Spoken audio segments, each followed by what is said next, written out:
All right, so we are extracting a Lapis bee supply honey extractor.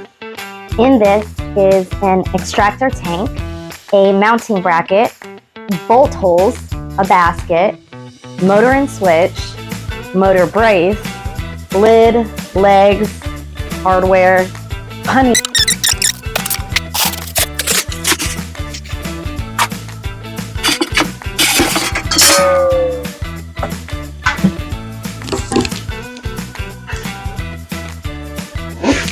Pretty heavy, pretty sturdy, really good quality.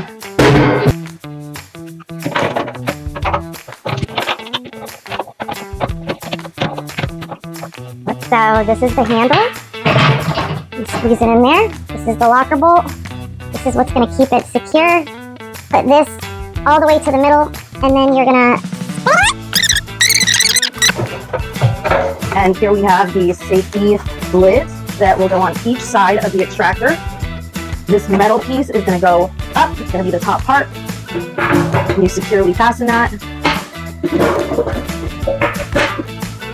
over the extractor so honey doesn't splash you. Spinning the handle causes centrifugal force, causing the honey to splash out into our honey bucket. So this honey extractor came with 3 legs, which is all this barrel needs. They're adjustable in height. So you want to level it up exactly to the 5-gallon bucket. See, you can either put it as tall as possible, or you can make it even shorter if you'd like.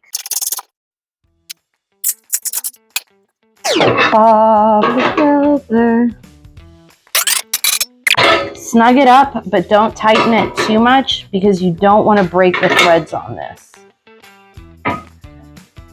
So when it gets hard to turn, that's enough.